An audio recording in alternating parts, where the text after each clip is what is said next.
case against Donald Trump. With the US election happening soon, I feel as though I will make the case of why Trump is not the answer America needs. Though I feel deeply conflicted on this assessment, this video will be different from my other ones where I usually write a script for them. I've wrote down a number of bullet points on paper that I will discuss. Now, Trump was my political awakening. In that 2016 era, he was the guy who bucked the establishment and all the conventional things. Like, I barely remember Mitt Romney getting elected in 2012. Like, might have heard about it in the paper. And the memes, that was like the first time I got social media, Instagram, the memes that made them. So I kind of feel a wee bit of like attachment to the guy, but I feel like this is important to lay out on paper the points I've made. Personal loyalty is everything to the man, which I fear in a 2024 presidency. If he wins, a lot of bad people are going to get in positions of power that they otherwise wouldn't get because they just will suck up to him. And yeah, I feel like that is one of the things that I'm most fearful of. I also want to juxtapose this with Harris. Harris, in my opinion, is the conservative candidate, and I know I might lose a couple of these, but she respects institutions, she respects the rule of law, she respects the Constitution. Trump sidelines these things or doesn't like them because they get in his way of personal power. Do I agree with Harris all the time? No. Would I identify myself as a conservative or a liberal, or anything of that nature? Obviously not. Which is why I feel a cultural attachment to Trump and what it meant when I was younger, and still do in a way, and probably always will have that sort of attachment to him. I also look at the people who refused to back Trump in 2016. Now they've come back to him, or they've back in like 2017, but originally didn't back him. Like Shapiro, Matt Walsh, a lot of the billionaire classes, people who came out strongly against him. He's now been bought and paid for by a lot of millionaires and special interests, and has been rehabilitated to a certain extent from this establishment. We are a long, long way away from the Trump who stated he would self-finance. Big business, elite media, and major donors are lining up behind the campaign of my opponent because they know she will keep our rigged system in place. And would not be beholden to any, lobbying or lobbyists or whatever, globalists or whatever. Like, look at who is funding them, like Marion Abelson, Bill Ackman. I think Dave Sachs or something of that like is also funding them as well. There's a graph I have that'll show up here as well.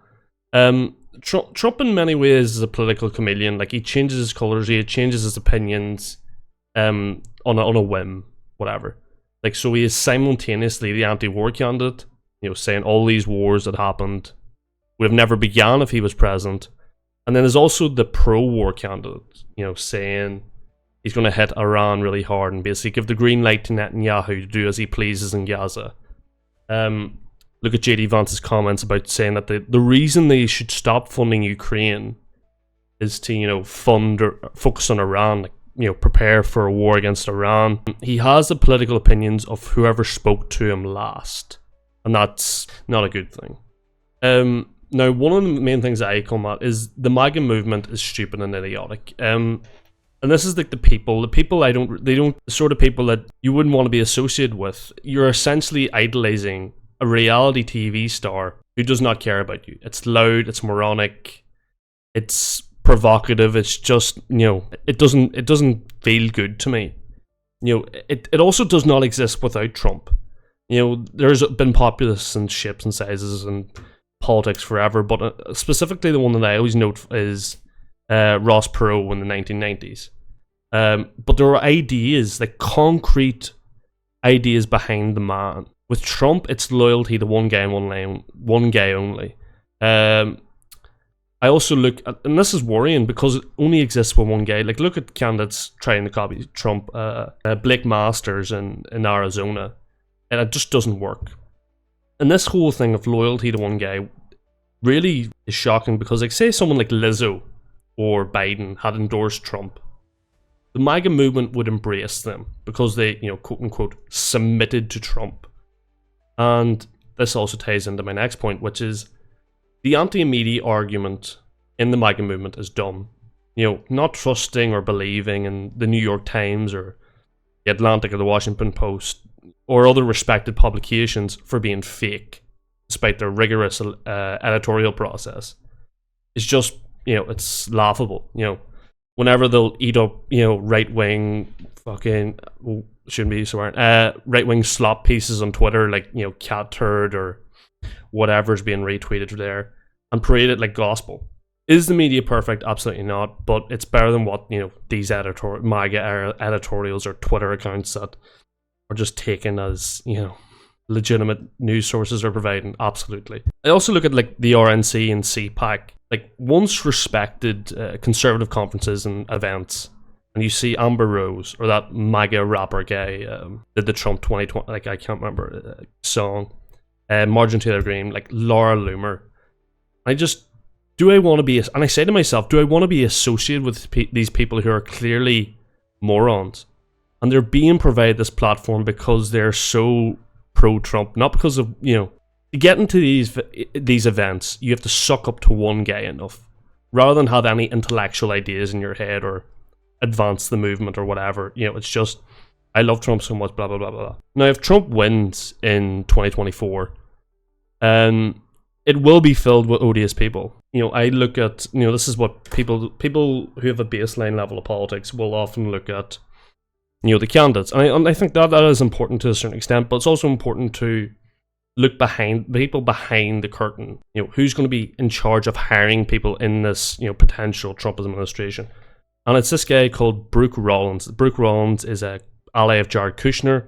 So Trump is essentially going to be a face of this administration and nothing else. I look at people that I didn't like in the first Trump administration. Well, like Mike Pompeo, he's already saying, "Oh, he'll be my candidate," or considering him for his cabinet. The other one I've written down is Trumpism is a cult, and this one's often paraded around quite a bit. But I think what gets me the most is you look at his supporters like throwing rubbish on themselves, and it's just to like, because of Biden's comments, to like own the liberals or own the Democrats or whatever, and it's just laughable, and it's just deeply idiotic. There's so many other examples like QAnon and just everything about the whole subservience to Trump. And this actually, think about this now. You have within the Christian right, people who revere Trump as like divine, or have think there's a divine nature of Trump. Like they view him as a saintly figure and label those who oppose him as like devils or satanic or whatever. Also, some of the, he's used this following of like 45% of the US population or whatever, however many people support him. And he's used this devout following to fund himself with Trump sneakers, Trump Bibles, Trump NFTs. Like, come on, like Trump. That's whenever I started just be like, Trump NFTs. Like, this is what are we doing here? What is this movement became? It's just became into this clown car, this circus, and which comes full circle because when you're aware of how he had made a lot of his money in the early 90s, late 90s, early 2000s, was selling, stuff with his name on it. Trump steaks, Trump, suits, etc. I want to tie this back in 2016 because 2016 was interesting to me because that's whenever I was always interested in history and politics, or history, and Trump bucked a lot of Republican orthodoxy or Republican Orthodox thought or ideology that I strongly disliked and dislike to this day.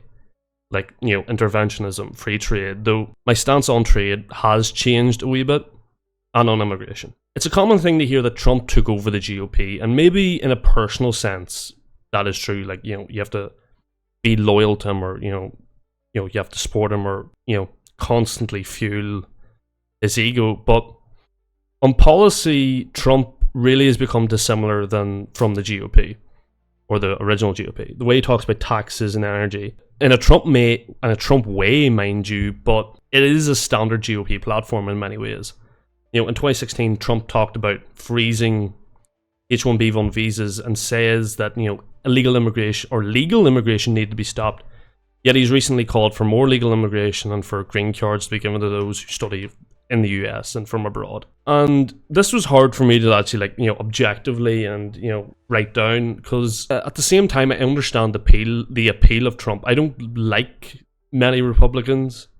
I didn't like George Bush as president, even though, I wasn't really much around for much during that time. But from looking back on it, I didn't like him much. And the Republican Party was nowhere without Trump. Without Trump, what would the Republican Party be? What did McCain or Romney provide outside corporate tax cuts? It wasn't appealing, it wasn't exciting, and it wasn't winning. This type of right that constantly caves to the left and plays on their terms left a shallow husk of a party that made it possible for a Trump to come in and fill that void. As well as the movement coalesced from many in rural Appalachia who never voted Republican before, who I believe, yes, had been left behind by Washington, and Trump was their way to get back at a system that they feel neglected them. So I feel like this is a short enough video, but I feel I've done a decent enough job hitting the main arguments. If I've left any out or you disagree with me, let me know in the comments. I've been History with Matt. Thank you very much for watching.